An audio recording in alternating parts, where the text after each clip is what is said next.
আসসালামু আলাইকুম। আজকে আমাদের সামনে যে ভদ্রলোক বসে আছেন, ওনার বয়স হচ্ছে 40 বছর। ময়মনসিংহের ত্রিশাল থেকে এসেছেন। তো ওনার সমস্যা হচ্ছে দীর্ঘদিন যাবৎ IBS ভুগছেন, অনেক চিকিৎসা করেছেন। ওনার ভিডিও আগেও দিয়েছিলাম,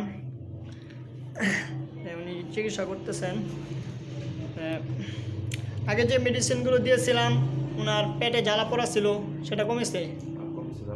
হ্যাঁ, তারপর পেটের ব্যথা, এরপর মেডিসিন দিয়েছিলাম পেটের ব্যথার, কমছে। হ্যাঁ, এখন নেক্সট ওনাকে আর কিছু সমস্যার পর্যালোচনা করব। যেমন এখন ওনার পায়খানার অবস্থা হচ্ছে যে পায়খানা কোষ্ঠকাঠিন্য আছে এবং আম যায়। হ্যাঁ, এবং পায়খানার সাথেও আম থাকে, শেষেও দলা দলা আম যায়, ঠিক আছে না? এবং পায়খানার সারাক্ষণই ব্যাগ থাকে, শুধু কমে কখন? পায়খানার পরে একটু কমে, পায়খানার পরে একটু হালকা কমে। হ্যাঁ, পায়খানার পরে একটু কমে, আবার ব্যাগ শুরু হয়। মাঝে মাঝে টয়লেটে যান তো হয় না। হ্যাঁ, এই তো মানে এটা আমরা দেখি রেপার্টরিতে পাওয়া যায় কি মেডিসিন, যে এই যে রেকটাম ইনএফেকচুয়াল আর্জিং অ্যান্ড স্ট্রেনিং, ব্যর্থ ব্যাগ। অনেক মেডিসিন আছে, কস্টিকাম আছে, কোনিয়াম আছে, নাক্স ভূমিকা আছে, নাইট্রিক অ্যাসিড আছে।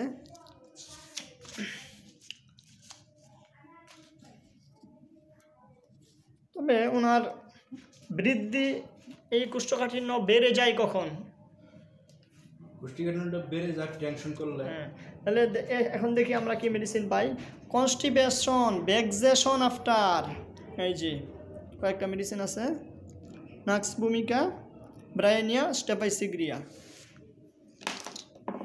এই যে তাহলে আমরা এখানে নাক্স ভূমিকাটা ধরতে পারি, যেহেতু ওনার বারবার ব্যাগ হচ্ছে, এটা নাক্স ভূমিকায় বেশি।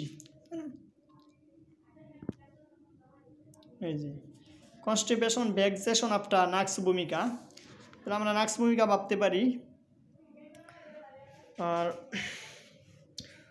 পায়খানা পরিমাণ অল্প হয়, ওনার পাইলসের সমস্যা আছে, এবং এটা ছোট না বড়? আপনার পাইলসটা বড়। আমরা রেপার্টরিতে দেখি হেমোরয়েডস লার্জ, নাক্স ভূমিকা আছে কিনা? হ্যাঁ, আছে। এই যে হেমোরয়েডস লার্জ, এখানে নাইট্রিক অ্যাসিড আছে, নাক্স ভূমিকা, সালফার।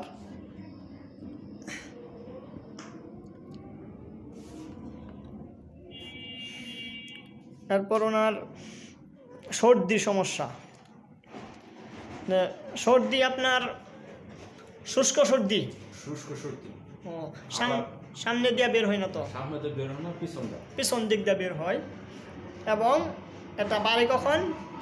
এটা বাড়ে, শুষ্কতা বাড়ে কখন? শুষ্কতা বাড়ে ঘুরতে গেলে, কাজ করলে, খাইতে গেলে এটা বাইরে। আর রাতের না দিনে? এটা দিনের বেলা বেশি হয়। মানে শুষ্কতা, নাকের যে সর্দি কম থাকে কখন? এটা কম থাকে, ঠান্ডা পড়লে বেশি কমে যায়। মানে সর্দিটা যে আপনার বের হয়, এটা কি রাতে বের হয় না দিনে? দিনে। হ্যাঁ, তো মানে ফ্লুয়েন্ট বাই ডে। এই যে এটা আমি বলতেছি যে আপনার শুষ্ক সর্দিটা বাড়ে, মানে শুষ্কতা কম থাকে দিনে, দিনে একটু সর্দি টর্দি বের হয়। তাহলে এখন আমরা রেপার্টরিতে দেখি এটা কি মেডিসিন। নোস, হ্যাঁ, এই যে করাইজা, এখানে নোস করাইজা চ্যাপ্টার আছে। ডিসচার্জ উইদাউট দেখতে হবে আমাদেরকে। এই যে মানে শুষ্ক সর্দি, ডিসচার্জ উইদাউট, এখানে রাতে শুষ্কতা রাতে বাড়ে, নাক্স ভূমিকা আছে।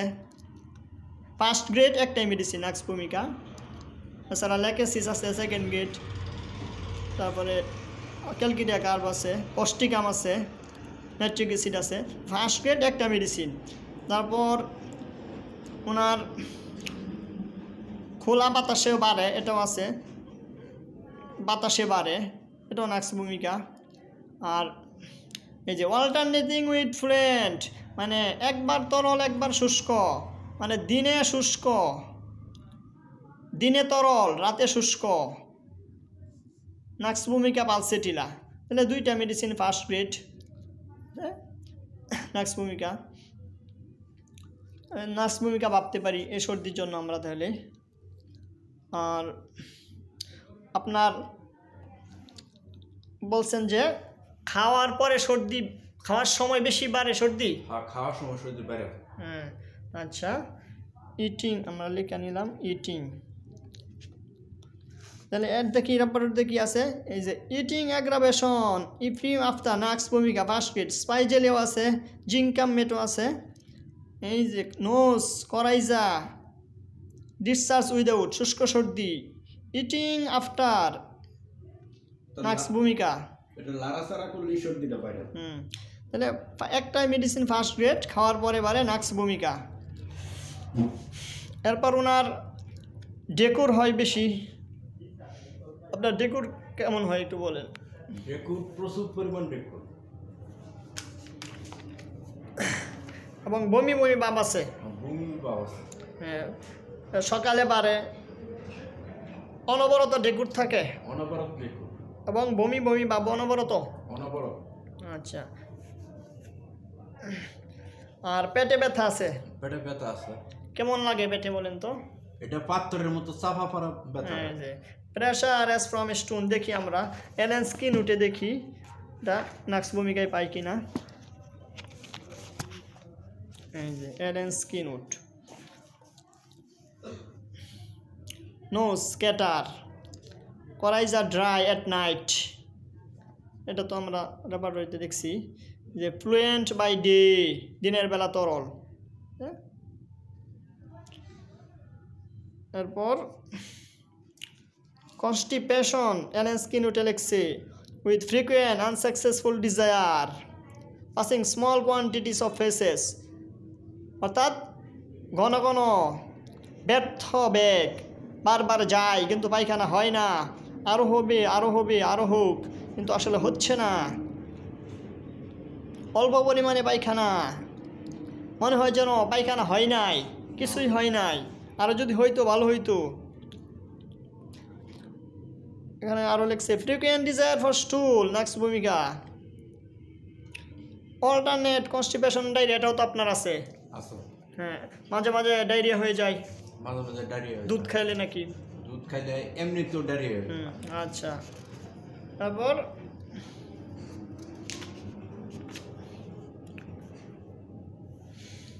তাহলে আমরা নাক্স ভূমিকায় এই লক্ষণটা পাইতেছি যে সর্দি এবং কোষ্ঠকাঠিন্য এরকম লক্ষণ দেয়। তারপর দেখি কি, ও পেটে ব্যথা আছে, এই যে এটাই বলছিল, stomach pressure an hour or two after eating as from a stone, এই যে পাথরের কথা, উনি পাথরের কথা বলছে, এই যে as from a stone, পাথরের মতো ব্যথা খাওয়ার পরে।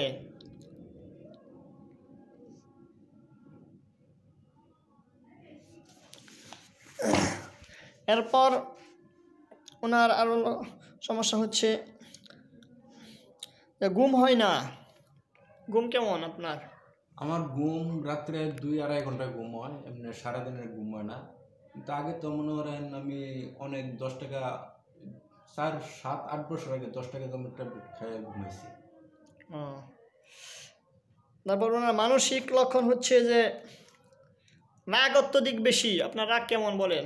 রাগ, প্রচণ্ড রাগ, মারাত্মক।